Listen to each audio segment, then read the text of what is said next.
Estás escuchando Conversaciones de Altura. Thanks, Brian, for doing this. I really appreciate it. Are you in New York now? Yes, I'm in Brooklyn. I'm at our studio Oh, wow. at the moment. So Yeah. do you have your own, is this your home studio? No, this is an outside studio. It's about 40 minutes from where each of us live. We live separately, in different parts of the city. And we kind of meet here in Brooklyn at this space.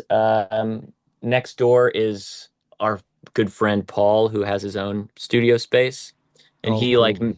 masters our records and works on a lot of stuff, all of our technical equipment, and so it's in this artist building. There's a lot of visual artists in different rooms, and Right.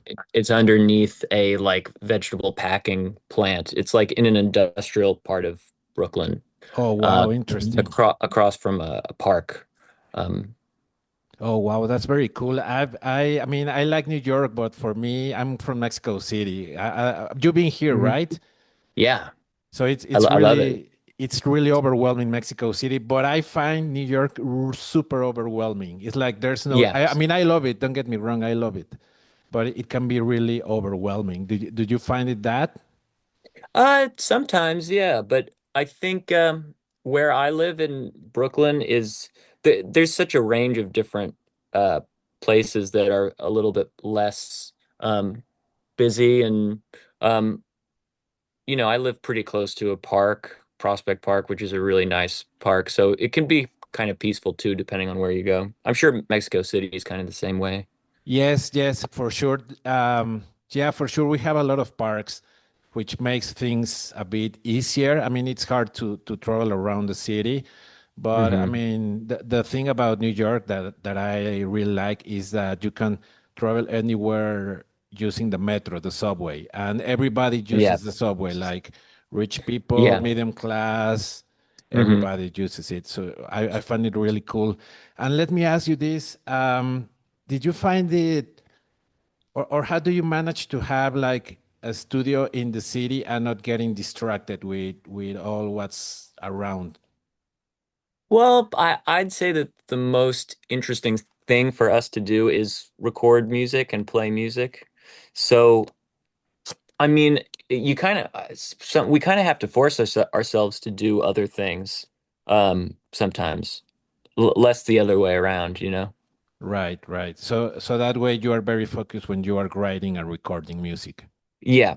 I would say going from having a studio, like in the basement of our parents' house where we lived and spent most of our time in our early years, Yeah. going from that to not living in the studio is more difficult, when you compare the two, but in general, it's not that difficult for us to get excited about recording. So would you prefer to have your own studio in your house? Would that be Yes, better? but of course it's not possible in New York, things just get so expensive here. Oh yeah, that's where I hear it's super expensive, even to get Yeah. like a rehearsal room and all that.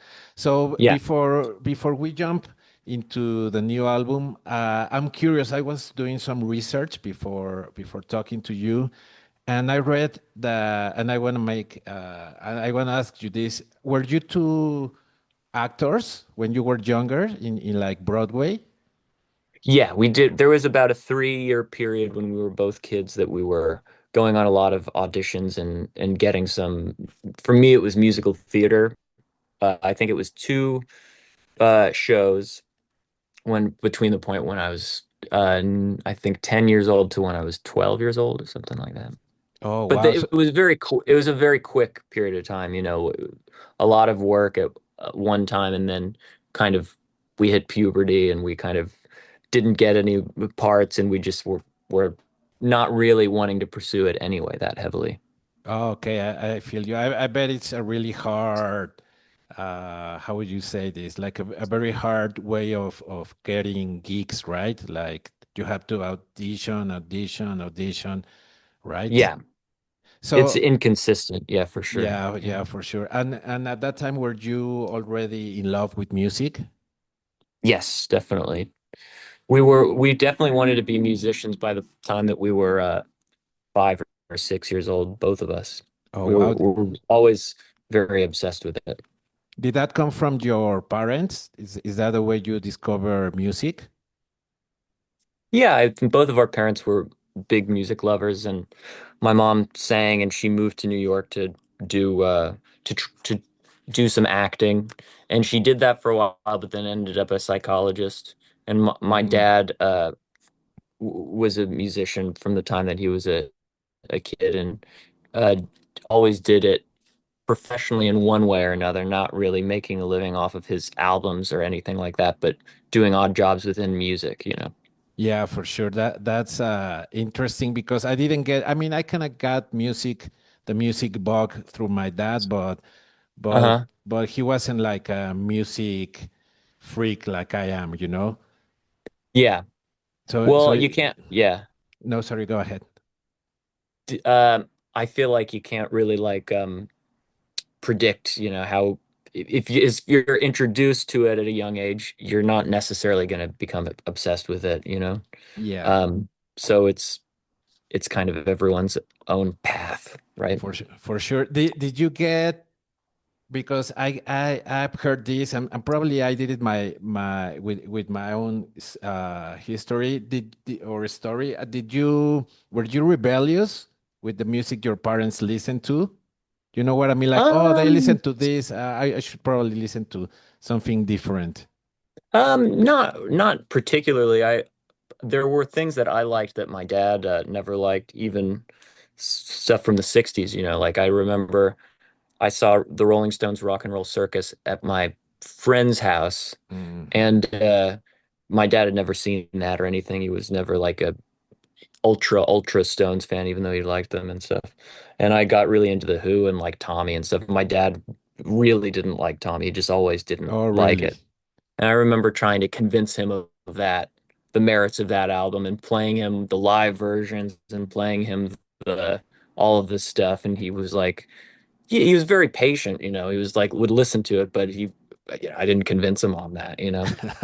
That's pretty cool because it's the other way around most of the times, you know, like the father trying to convince the son or the daughter of, oh, you should Yeah, like this album because this is so important, you know? yeah. There was a bit of that too. I remember maybe there were certain bands that I didn't like. I mean, you know, when you're an adolescent, you sometimes you just say that you don't like something because your dad says that he likes it. Yeah, I think I yeah. was that way with like more progressive things that he liked, like Stackridge and um, like Procol Harum and things like that. I would maybe say that I didn't like it, even though I kind of did like it, you know? Yeah, yeah, yeah. That's the rebellious I'm talking Yeah. about, right? Yeah, there was a little bit of that, but I wouldn't say it was that extreme, you know? Yeah, yeah, for sure. So now let's jump into the new album, Look for Your Mind. I got the pleasure of listening because of I forgot how it's called, like In unreleased advance. Yeah, yeah, yeah. advanced copy. So Yeah. first of all, congratulations. It's an Thanks. amazing, beautiful album. I really enjoy it. So, Thank you. and I was preparing for this interview. I was listening to your previous albums, and I always wonder. And I'm gonna give you a bit of a background. I've come from the metal world, you know. Oh, wow, cool. I'm more like a metalhead. I mean, I listen to or try to listen to a bunch of different genres of music, but Yeah. my main I grew up listening to metal.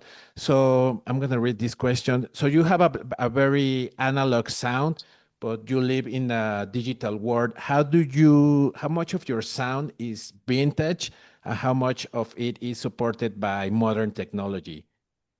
I would say that we don't we use modern technology when we really need to, you know? Right, Like for example, I think with this record, we didn't want to have to deal with when we had additional string players in, and you know we were paying people by the hour and stuff. We wanted right. to be able to move as fast as possible, so we'll kind of do workarounds like we did the session on Pro Tools for them, but so that sonically it could fit with the rest of the stuff, we put it back onto the tape machine and we sank everything together, you know? So Oh, we would like wow. there to be consistency, like consistency with the sound. And in the mixing process, we prefer an analog mix just because it helps us not be so precious. Like I mixed our record, Everything Harmony, digitally, and it took so long because I kept hearing new things, and I could so easily change it that it just went on and on. Whereas our last two records, we did it right on this console, and your expectations are just different because it's about you kind of get more into like the essentials of mixing. Can you Mm. hear the most important thing? You know, you don't get quite as in your head. So that's where we stand on analog versus digital, you know. Wow, It's really good for interesting. certain things. Yeah. Wow. Okay, so I have a lot of questions. Well, not a lot, but from what you said, let me ask you this. So all of your albums have been recorded on tape? Let me think. Yeah, all of our albums have been partially or entirely recorded on tape. Yeah, I mean, I wouldn't say that there was an album where, like, I could the second record that we did go to school was entirely on tape, entirely mixed that way. Wow. The third, first, and fourth record were mostly done on tape, and mixed digitally. And then the last record, A Dream Is All We Know, that was entirely on tape. So it kind of varies between record to record, you know. Right, right. So what was that the plan from the beginning of your band? Like, okay, we have this aesthetic of the 60s, the 70s. We should make our band sound like that recording on tape? Well, I think initially when we really first started, we liked a lot of groups that had like this more modern mixing philosophy. Like, you know, it was kind of in the 2010s when like Tame Impala and MGMT and those kind of bands would be kind of inspired by older stuff, but their mixes would sound very blown out Right. and kind of modern Yeah. sounding. But then I think when we got more into, I think Foxygen was kind of one of the first groups that we heard that didn't really abide by those uh modern mixing like principles of like Right. really full bass and you know a lot of things very compressed. You know, they would release a song that would sound very small, very tiny, you know, and you know, not necessarily like some of their stuff doesn't sound that way, but uh I don't know, something kind of clicked with us where it was like, well, we could maybe, you know, we don't have to kind of abide by modern mixing standards. We can kind of think about what are the mixes of like our absolute favorite records, you know, if we think about the mixing of like Surf's Up by the Beach Boys or the mixing of like, you know, Simon and Garfunkel albums or something like Right. maybe we can learn a little bit more paying attention to those mixes rather than like the latest thing that just came out, you know? Yeah, for sure. Well, I mean, I'm not a producer or anything like that, but I've heard a few interviews with producers and mixers, and from what I got is that it's really hard to record and mix on tape, right? Because have to cut it, right? The, Yeah, it no, can no, be sorry. hard. Oh, Okay. I was just gonna agree with you. It can be hard, you know, but it's easy if that's what you're used to, you know. It's like really hard to record digitally if you're not used to it, you know, like that the process that most people go about picking like vocal takes, you know, like if people just record tons and tons of takes and then listen to it, analyze it after, and then pick the best parts. That's something that Michael and I find it really difficult to do. We'd rather just only work off of one uh like track or how you like, you know, after Right. off of one track, like just focus on like one vocal at a time, you know. Did I get this line right? No, you know, just do it again, you know, and then rather than pick from a bunch of different, you know, options. Right. And for example, you mentioned something about like singing and how you record it. When you don't like something about it, do you record the whole thing? Like, let's say, okay, let's I'm gonna sing this song, and then you finish the take, and if you don't like it or you don't like that part, is that what you're talking about? Like maybe just Yeah. fix that part? Yeah, you can do that. Like you can do a whole take of a song and say, I don't like that one line. And you can either go back and punch yourself in and then quickly punch yourself out, which can be kind of a, disaster. You can end up recording over more than you What you, want. yeah, yeah. Or you can do it on a separate track and turn one up and turn one down. It's a fairly like simple that's something that isn't too difficult to do on tape, I don't think. Okay, and so you record and mix the album yourselves? Yeah, between Michael and I, we usually mix it ourselves. Yeah, and then we get some help from Paul Millar next door to master. And then if we if there are any technical things that we want, like or any effects, he's like really, really good at that stuff. And he's really good at mixing too. And um, we've done like produced albums that he's mixed. Like the Tchotchke record that we did that we produced last year. But in general, yeah, we mix it ourselves, our own records. Is that because you always wanted that, or did you become a mixer out of necessity? I think out of necessity at first, I think we tried to do our first record with an outside mixer and realized that we were too domineering for that process. Ah, We couldn't step away, like it was too, we had too many opinions to really hand that over as much as it would be easier. right. And well, I mean, I understand because it's hard to be a sometimes musicians or artists, they can be very jealous of their art, right? Is Yeah. that what happened to you? Like, okay, you know what I mean? Yeah, I mean, I would say that we're very just like specific, about it. We think about the mixing while we're recording, and we think about the arrangement as we're uh I don't know, as we're recording as well. Like we think about all aspects of it. Right, It's right. yeah. Well, and the good thing is that it's two people, right? Meaning you have uh, 4 years. Yes, yeah. And we always play our mixes to other people and get their opinions. We play our mixes to Paul, as I mentioned, like a lot, and Oh, ask his okay. opinions, and we get a lot of opinions that way. And um we listen on different systems and stuff. We always like remix stuff Right. based on what other people tell us. Yeah, for sure. Because at the end of the day, and I was having this conversation with a friend of mine who also mixes his own music, and he mixed a song that we recorded. He's like, if you show your music to a lot of people, especially if they are like engineers, audio engineers, they're gonna have their own opinion. Yeah. Like, okay, you maybe you can switch this, you can switch that, you know? hmm S- And the way I usually judge it is like if someone mentions something that I was in the back of my mind also a little bit worried about, like if they mostly it's like I can't really make out the vocal or I can't you know, there's too much reverb or something like that.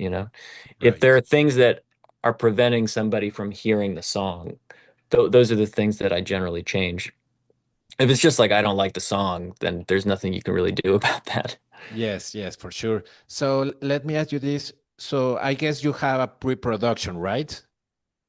I not really. We kind of go right into the production. Um, Sometimes we demo the songs, and then other times we just go right into it. And oftentimes we'll end up recording something multiple times, but we don't really have a dedicated pre-production period or anything like that. Right, right. So let's go back a little bit about my question regarding technology. So what modern technology do you love, even though it doesn't fit your aesthetic, so to say? Tuners. I love tuners. I guess they kind of sort of became they're pretty old at this point, but in the real early days of like rock and roll, they were not That around. accurate. Yeah, yeah. Yeah. Well, or not around. Yeah, that's Yeah. true. Um, I mean, I would, yeah, I'd just say like Pro Tools comes in handy a lot of the time. Um, I don't know. I don't know if there's any like plugins in particular that I like really like more than any others, you know. Okay, but you still Yeah, use it's hard to think. plugins? Yeah, it is. It's Uh, I mean, I use it on certain things if I'm mixing digitally, you know. yeah, yeah, Um, yeah. yeah, I don't know if I have any real favorites though. And what about the recording itself? Do you use like different amps, different guitars? Is it do you use what you have in hand? Do you give Yeah, we kind of use just whatever's around. I mean, we love uh, guitars and amps and stuff, but we end up like buying stuff and then selling it and trade trading stuff for other things. We get kind of bored, but I don't think that we're like real like gear heads, you know? Like I don't think that right? we like say like, oh, you have to come over and listen to this amplifier, you know? Yeah, yeah, I yeah. mean, we get things excite us, you know, like we got an electric harpsichord recently, and those kinds of things really excite us, you know, like synthesizers and things that and keyboards that create sounds that Weird only they sounds. can. Yeah, Yeah, yeah. yeah. Do you have a favorite amp and favorite guitar? Yeah, I mean, I have a ES335 Oh wow, 12 those are 12 string. beautiful. Oh, I've seen the video of that. I think with Jay from Jay Hawkins from you Oh did yeah. like a rig rundown. Yeah, yeah. Yeah, I Um said that. I Yeah. really like that guitar because it's so easy to play for a 12 string. And I really like this Mesa Boogie amp that we have, but Oh, really? Mesa Boogie. I thought you were gonna say like Fender Reverb 1968 or something like that. yeah. We have an amp a Fender Bassman 60s one that our dad's friend like loaned to us. That it's been over at our studio for like years, you know. Wow, That's that's a really nice for bass sounds. bass and guitar. Those are tremendous amps. I recorded a few guitars on a bass amp, and they are very heavy though, like the weight. Yes. Yeah, that's true. Yeah. So let's keep talking about the new album. I'm curious, like because your like I said before, your sound and your aesthetic is very reminiscent. Is that the word? Of 60s and 70s. So I'm curious, like how does innovation slash experimentation look like in Lemon Twigs, if that makes any sense? Well, we're always trying like new methods out to get to pull off sounds, you know, that we've either heard or we're trying to figure out, you know, if Right. it's kind of a vague thing. Like a lot of our kind of experimentation would be like on the last record or on sometimes in this record, you're like doing a lot of tape manipulation where you're slowing things down and hearing what they sound like when you speed them back up, you know? It's kind of like a tried and true like thing, but it still creates results that you don't expect, you know? Um and I don't know. I feel like we're always trying different things out in terms of musical arrangement, you know? Like getting a group of players together that you haven't had play together before and seeing what works in the studio. Um, the thing that's new for this record was bringing our live band in and doing some of the songs as a four piece, you know, and having the entire arrangement be played at once. And that's something that's different from previous records because usually Michael and I just overdub ourselves, you know. Mm. Um, so that's kind of where we're going, I think, in terms of like arrangement and changing the format of the group is trying to get more things happening at once so that we can arrange in a more, um, I guess like I don't know, just like in a more like less haphazard way.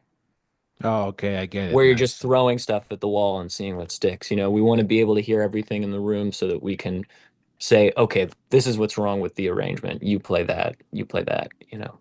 Interesting. So before I let you go, that what you mentioned is a way that you challenge yourself between albums, like playing with other Hmm. people and have different ideas of what you want to record. And how do you, what do you, how do you look, or what do you look into the people that you play with in a live setting? Is it musicality, or is it the vibe, or is it Hmm. both? Well, it depends. Like on this record, you know, we utilized our bass player Danny's singing voice a lot, and we did a Mm, lot of singing. He has a really rich voice and has really good range, you know, with high notes and very, very low notes he can do. So we utilize that in his, which he has a lot of personality in the way that he sings, and we also used his playing with the rest of the band, which we've been playing together now for like 2 or 3 years. So we just have an inherent chemistry. And then Reza we used on quite a few songs, and he is like a really powerful drummer. He has a lot of like he lays in really hard, and he can make a song like, you know, move and like, you know, rock a little bit better than Michael and I can a lot of the time.